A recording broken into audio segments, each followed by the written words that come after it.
Hey Gopalji താങ്കൾ എന്താണ് പറയുന്നതെന്ന് വല്ല ബോധം താങ്കൾക്കുണ്ടോ? രഞ്ജിനി ഹരിദാസ് എടുത്തിട്ട് എയറിലിട്ടിട്ടുണ്ട്, അറിഞ്ഞിട്ടുണ്ടോ ആവോ? സംഭവം ഇത്രയേ ഉള്ളൂ.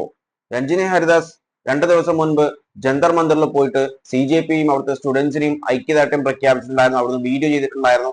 വീട്ടിൽ തിരിച്ചു വന്ന് വീണ്ടും വീഡിയോ ചെയ്തിട്ടുണ്ടായിരുന്നു, സ്റ്റുഡൻസിനെയൊക്കെ സപ്പോർട്ട് ചെയ്തിട്ട്. അപ്പോൾ ഇത് കണ്ട ഗോപാൽജിക്ക് കുരുവൊട്ടി. ഗോപാൽജി എന്താ ചെയ്തെന്നറിയോ? കണ്ടോളൂ. ഇപ്പൊ സമരത്തോടുള്ള താല്പര്യമല്ല, പണത്തോടുള്ള ആർത്തിയാണത്. അവരൊക്കെ പണം മേടിച്ചെന്നാണോ സാറ് പറഞ്ഞു? എന്താ വിഷയം? ഞാൻ 100% രഞ്ജിനി അങ്ങനത്തെ ഒരാളാണോ ശരിക്കും?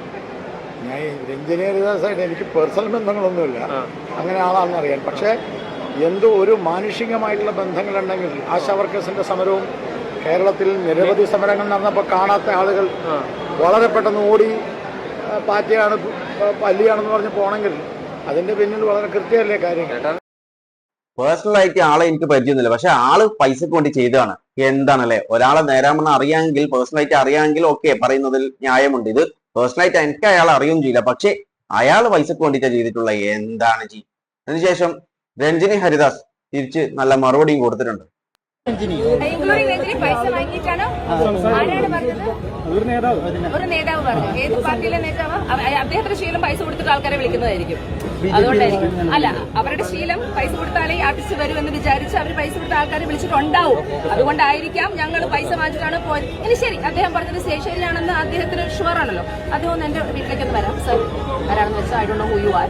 വീട്ടിലേക്ക് വരും, നമുക്കൊരു ടേബിളിൽ അപ്പുറത്ത് ഇപ്പുറത്തിരുന്ന് എന്റെ ആ കാശ് വാങ്ങിച്ചതിന്റെ ആ പ്രൂഫ് കൂടെ താങ്കൾ കൊണ്ടുവന്നാൽ നിങ്ങളൊക്കെ വീട്ടിലേക്ക് വരും, നമുക്കൊരു വീഡിയോ എടുത്ത് അത് പബ്ലിഷ് ചെയ്യാം. ഞാൻ കാശ് വാങ്ങിച്ചിട്ടുണ്ടെങ്കിൽ ഞാൻ ടാക്സ് കൂടെ അടയ്ക്കണമല്ലോ. അപ്പൊ I am happy to do, no problem. വാങ്ങിച്ചിട്ട് പക്ഷെ പ്രൂവ് ചെയ്യണം. ഗോപാൽജി പെട്ടു. ഇതാണ് ഈ ഗോപാൽജിയെ പോലത്തുള്ള ആളുകളൊക്കെ വന്നിട്ട് എന്തൊക്കെയോ വിളിച്ചു പറയും.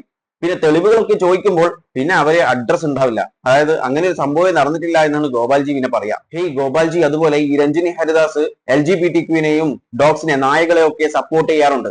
അപ്പോൾ ഇവരൊക്കെ രഞ്ജിനി ഹരിദാസിന് പണം കൊടുത്തിട്ടാണ് രഞ്ജിനി ഹരിദാസ് ഇവരെയൊക്കെ സപ്പോർട്ട് ചെയ്യുന്നത് എന്നാണോ താങ്കൾ പറഞ്ഞു വരുന്നത്? എന്തോ നാടേ. പിന്നെ ആരാണ് പണം കൊടുത്തിട്ട് സൽപ്പേര് നേടാൻ ശ്രമിച്ചുകൊണ്ടിരിക്കുന്നത് എന്ന് ഇപ്പോൾ കോണ്ടന്റ് ക്രിയേറ്റേഴ്സ് ഒക്കെ എക്സ്പോസ് ചെയ്തുകൊണ്ടിരിക്കുന്നുണ്ട്, റൈറ്റ് വിങ്സിനെ. ഇതാ ഞാൻ ഇട്ട വീഡിയോ ആണ്, കണ്ടു നോക്കിയാൽ നിങ്ങൾക്ക് ബോധ്യപ്പെടും ആരാണ് പണം കൊടുത്തിട്ട്. അതായത് ഇവർ പറയുന്നത് 2 റീൽസ് ചെയ്തു കഴിഞ്ഞാൽ 40,000 രൂപയാണ് റൈറ്റ് വിങ് BJP ഇവർക്ക് ഓഫർ ചെയ്തിട്ടുള്ളത്. എന്താ ചെയ്യേണ്ടതെന്ന് വെച്ചാൽ ഇത്രയേ ഉള്ളൂ. ജന്തർ മന്ദറിൽ നടക്കുന്ന പ്രൊട്ടസ്റ്റ് നെഗറ്റീവായി കാണിക്കുക, അതുപോലെ സർക്കാരിനെ, നമ്മുടെ ഗവൺമെന്റിനെ ഒന്ന് പൊക്കി പറയുക. ഇത് ചെയ്തു കഴിഞ്ഞാൽ 40,000 രൂപ 2 വീഡിയോ റീൽസ് ചെയ്ത് കഴിഞ്ഞാൽ കിട്ടും. അപ്പോൾ ആരാണ് പണം കൊടുത്തിട്ട് ഇതുപോലുള്ള കാര്യങ്ങൾ ചെയ്യാൻ നോക്കുന്നത് അല്ലെങ്കിൽ ചെയ്തുകൊണ്ടിരിക്കുന്നത് എന്ന് എല്ലാവർക്കും ഇപ്പോൾ ബോധ്യപ്പെട്ടുകൊണ്ടിരിക്കുന്നുണ്ട്. അതുപോലെ ഇങ്ങനെ എവിടെ പരിപാടി അവതരിപ്പിച്ചാലും ഇത് തന്നെയാണ് ഇങ്ങനെയുടെ അവസ്ഥ. അഭിലാഷും എടുത്ത് കൊടുക്കുന്നുണ്ട്, നമുക്കൊന്ന് കണ്ടു നോക്കാം. എന്താ ഈ ഹൈഡ്രജൻ ടൈം കല്ലെടുത്ത് എറിഞ്ഞ് കത്തിക്കാൻ വേണ്ടിയുള്ള ഒരു ശ്രമം നടത്തിയതാരാ? യൂണിവേഴ്സിറ്റിയിൽ വരുന്ന കാര്യങ്ങളാണ് ഇതൊക്കെ. ഈ ഹൈഡ്രജൻ ട്രെയിനിന് നേരെ ആക്രമണം നടന്നത് എവിടെയാണ്? ഒരു സെക്കൻഡ് സാർ, ഇതാണ് ഈ വാട്സ്ആപ്പ് ഗ്രൂപ്പ്, ഈ മാതൃഭൂമി മാത്രമല്ല ചാവിപ്പട ഗ്രൂപ്പിൽ വരുന്ന സംഗതികളെല്ലാം എടുത്ത് പറയുമ്പോൾ പ്രശ്നം ഇത്. ഈ ഹൈഡ്രജൻ ട്രെയിനിന് നേരെ കല്ലെറിഞ്ഞത് എവിടെയാ? ഹൈഡ്രജൻ ട്രെയിനിനെതിരെ കല്ലെറിഞ്ഞത് എവിടെയാ? തകർത്തതാര്? അത് പാറ്റ്നയിലാണ്. അതെപ്പോ? ഹൈഡ്രജൻ ട്രെയിനിന് നേരെ ഒരു സെക്കൻഡ് സാർ, അതൊന്നും ഡൽഹിയിലെ സമരവുമായി ബന്ധപ്പെട്ട് നടന്നതല്ല. അക്രമം അഴിച്ചുവിടാൻ ഡൽഹിയിലെ സമരവുമായി ബന്ധപ്പെട്ട് നടന്നതല്ല ഈ ഹൈഡ്രജൻ ട്രെയിനിന്റെ ആക്രമണം.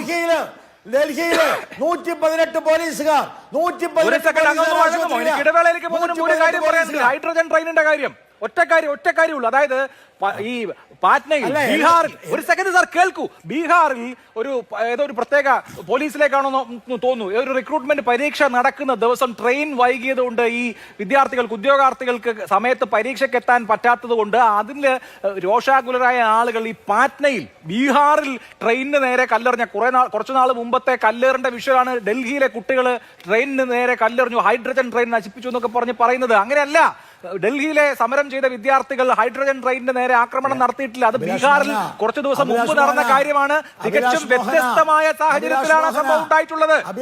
തികച്ചും വ്യത്യസ്തമായ സാഹചര്യത്തിൽ 63 വാഹനങ്ങളാണ് തകർത്തത്. ഹൈഡ്രജൻ ട്രെയിനില്ലേ 63 വാഹനങ്ങളാണ് ഡൽഹിയിൽ തകർത്തിരിക്കുന്നത്. അഭിലാഷ് മോഹൻ, പോലീസ് തന്നെ തകർക്കുന്ന വിഷയമുണ്ട്. പോലീസ് രാത്രി കൊണ്ട് കണ്ണാടി കുത്തിപ്പൊട്ടിക്കുന്ന വിഷയമുണ്ട്. പോലീസ് രാത്രി കൊണ്ട് കണ്ണാടി കുത്തിപ്പൊട്ടിക്കുന്ന വിഷയമുണ്ട്. സാധാരണക്കാരുടെയും 63 വാഹനങ്ങളാണ് തകർത്തത്. 63 വാഹനം ആര് തകർത്തു? അതൊക്കെ അന്വേഷിക്കണം. അന്വേഷിച്ച് വന്നാൽ ഇതാണ് ഈ വാട്സപ്പ് മാത്രം നോക്കിക്കഴിഞ്ഞാലുള്ള പ്രശ്നം. ഈ ഹൈഡ്രജൻ ട്രെയിനിന് നേരെ കല്ലെറിഞ്ഞു എന്ന് പറഞ്ഞ് ഇപ്പോൾ വീഡിയോ സർക്കുലേറ്റ് ചെയ്തുകൊണ്ടിരിക്കുന്ന വീഡിയോ ഒരു മാസം മുൻപേ ഞാൻ എന്റെ യൂട്യൂബ് ചാനലിൽ ഒരു വീഡിയോയിൽ ഇട്ടതാണ്. ഇതാണ് ആ പോസ്റ്റ്. നിങ്ങൾക്ക് കയറി നോക്കിക്കഴിഞ്ഞാൽ മനസ്സിലാവും. അതായത് 14 ജൂൺ 2026 ഇട്ടിട്ടുള്ള ഒരു വീഡിയോ ആണ്. അപ്പോൾ ആ വീഡിയോയിൽ കൃത്യമായിട്ടും ഈ പറയുന്ന വിഷ്വൽസും അതിൽ ഞാൻ ആഡ് ചെയ്തിട്ടുണ്ട്. അതായത് ഇപ്പോൾ നടന്നിട്ടുള്ള സംഭവം എനിക്ക് ഒരു മാസം മുൻപേ കിട്ടി. എങ്ങനെ കിട്ടി എന്താണല്ലേ?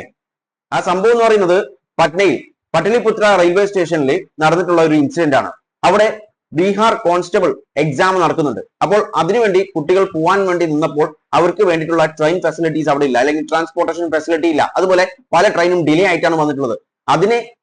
അതിനെതിരെയുള്ള ഒരു പ്രതിഷേധം ആയിട്ടുള്ള ഒരു സംഭവമാണ് നമ്മൾ കണ്ടിട്ടുള്ള ആ വീഡിയോ. അതായത് ഈ പറയുന്ന ഹൈഡ്രജൻ ട്രെയിനിന് കല്ലെറിഞ്ഞു എന്ന് പറയുന്ന ആ ഒരു ദൃശ്യം എന്ന് പറയുന്നത് അപ്പോൾ നടന്നിട്ടുള്ള സംഭവമാണ്.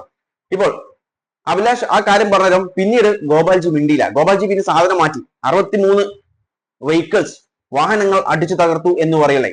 അതിനും തെളിവുകളുണ്ട്. ഒരുപാട് വീഡിയോസ് ഇപ്പോൾ പുറത്തു വന്നുകൊണ്ടിരിക്കുന്നത്. അതായത് പോലീസ് തന്നെ അടിച്ചു തകർക്കുന്നത്. അപ്പോൾ അതും പൊളിഞ്ഞു. ഇയാളത് എവിടെ പരിപാടി അവതരിപ്പിച്ചാലും ഇത് തന്നെയാണ് ഇയാളുടെ അവസ്ഥ. പിന്നെ ഇതൊക്കെ കണ്ടിട്ട് കുറെ സംഘികൾ വന്നിട്ട് ഇപ്പൊ തെറി വിളിക്കാൻ തുടങ്ങും. അവരോട് എനിക്ക് പറയാനുള്ളത് ഇത് മാത്രം കേട്ടോളൂ. 5 പൈസയുടെ വിവരവും വിദ്യാഭ്യാസം എന്താണെന്ന് അറിയാൻ പാടില്ലാത്തവരോട് നീറ്റ് എക്സാമും എല്ലാ എൻട്രൻസ് എക്സാമുകളും അഴിമതിയുടെ കൂത്തരങ്ങാക്കിയ വിദ്യാഭ്യാസ മന്ത്രിയുടെ അക്കൗണ്ടബിലിറ്റി ചോദിക്കുമ്പോൾ ബുദ്ധിയും വിവരവും ഇല്ലാത്ത സംഘികളുടെ അടുത്തുനിന്ന് തെറിയും വിവരമില്ലായ്മയല്ലാതെ വേറെയൊന്നും ഇവിടത്തെ യുവജനത പ്രതീക്ഷിക്കുന്നില്ല. കാരണം നീ സംഘിയാണ്, വെറും സംഘിയല്ല, രാജ്യദ്രോഹിയായിട്ടുള്ള സംഘി അല്ലെങ്കിൽ ദേശദ്രോഹിയായിട്ടുള്ള സംഘി. അപ്പോൾ നന്ദി.